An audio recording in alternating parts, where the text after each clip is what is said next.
ഈ പോസ്റ്റ്മോർട്ടം ടൈമിലുള്ള മുടി ഒഴിച്ചിലിനെ പറ്റി കേട്ടിട്ടില്ലേ? ഞാനും കേട്ടിട്ടുണ്ട്. അപ്പൊ എനിക്ക് ഓൾറെഡി മുമ്പേ മുടി ഒഴിച്ചിലുണ്ടായിരുന്നു. എനിക്ക് തോന്നുന്നു ഇപ്പോൾ ഓൾമോസ്റ്റ് എല്ലാവർക്കും ഉണ്ടെന്ന് തോന്നുന്നല്ലേ? ഒരുവിധം എല്ലാവർക്കും ഉണ്ട്. അപ്പൊ ഞാൻ മുമ്പേ ഈ ആൽപ്സ് ഗുഡ്നസിന്റെ റോസ്മേരി വാട്ടറും എസൻഷ്യൽ ഓയിലും ഒക്കെ യൂസ് ചെയ്യുന്നുണ്ടായിരുന്നു. അപ്പം അത്യാവശ്യം മുടി ഒഴിച്ചിലുണ്ടായിരുന്നത് ഒന്ന് എന്താ പറയാ ഒന്ന് കുറഞ്ഞു. നിന്നൊന്നും പറയാൻ പറ്റില്ല, ഒന്ന് കുറഞ്ഞിട്ടുണ്ടായിരുന്നു അത്യാവശ്യം യൂസ് ചെയ്യുന്നതുകൊണ്ട്. അപ്പം ഞാൻ വിചാരിച്ചത് എനിക്ക് ആദ്യം ഒന്നും മുടി ഒഴിച്ചിലുണ്ടായിരുന്നില്ല. അപ്പൊ ഞാൻ വിചാരിച്ചതെന്ന് വെച്ചാല് അത് യൂസ് ചെയ്ത് കണ്ടിന്യൂ യൂസ് ചെയ്ത് പോകുന്നോണ്ടായിരിക്കാം എന്നൊക്കെ വിചാരിച്ചേട്ടാ. പക്ഷെ ഇപ്പൊ ഒരു 4 മാസമൊക്കെ ആയപ്പോഴത്തേക്കാണ് ഭയങ്കരമായിട്ട് മുടി ഒഴിയുന്നത്. ആദ്യം മുടി ഒഴിയാനൊക്കെ ഞാൻ ഒരു ആശ്വാസത്തിൽ ഇരുന്നതാ. ഇപ്പൊ നോക്കിയപ്പം വെറുതെ ഒന്ന് മുടിയില് വെറുതെ നമ്മളൊന്ന് തൊട്ടാൽ തന്നെയും ദേ എന്താ കാണാൻ പറ്റുന്നുണ്ടോ? വെറുതെ ഒന്ന് തൊട്ടാൽ തന്നെ ഇത്രയും മുടിയാ പൊഴിഞ്ഞു വരുന്നത്. ഞാൻ ഒരു വീഡിയോ കൊടുത്തേക്കാവേ. ഇതുപോലെ മുടി ചീവി കഴിയുമ്പോഴത്തേക്കും ഇവിടെ മൊത്തവും മുടിയായിരിക്കും, തറയിൽ മൊത്തവും മുടിയായിരിക്കും. ഞാൻ സത്യം പറഞ്ഞാൽ ഇത്രയും അങ്ങോട്ട് വിചാരിച്ചതേ ഇല്ല.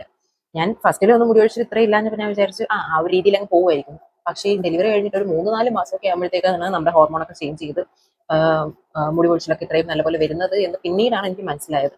സത്യം ഇതിന് എന്തെങ്കിലും റെമഡീസ് ഉണ്ടോ? എന്തെങ്കിലും ഹോം റെമഡീസോ എന്തെങ്കിലും ടിപ്പോ എന്തെങ്കിലും ഉണ്ടോ? ഞാൻ എണ്ണ വെറുതെ മാറ്റി യൂസ് ചെയ്താൽ അതും ഒരു ഇതാണെന്ന് ഞാൻ കേട്ടിട്ടുണ്ട്. നമ്മൾ എണ്ണ ഇങ്ങനെ മാറ്റി മാറ്റി യൂസ് ചെയ്യുമ്പോഴത്തേക്ക് അത് തലയിൽ പിടിച്ച് ഇപ്പം ഒരെണ്ണ നമ്മൾ യൂസ് ചെയ്ത് അതൊന്ന് തലയിൽ പിടിച്ച് വരുമ്പോഴായിരിക്കും നമ്മൾ അത് ഫലമില്ല എന്ന് പറഞ്ഞ് നമ്മൾ വേറെ യൂസ് ചെയ്യുന്നത്. അപ്പൊ അങ്ങനെ നമ്മുടെ മുടിക്ക് അത് കൺഫ്യൂഷൻ ഉണ്ടാക്കും എന്ന് ഞാൻ കേട്ടിട്ടുണ്ട്. അതുകൊണ്ട് ഞാൻ എന്റെ ഹെയർ ഓയിൽ മാറ്റണം എന്നുള്ളൊരു ഇതൊന്നും എനിക്കില്ലായിരുന്നു. സത്യം പറഞ്ഞാൽ ഈ മുടി ഒഴിച്ചിലാണെങ്കിൽ ചില സമയം സങ്കടം തോന്നും.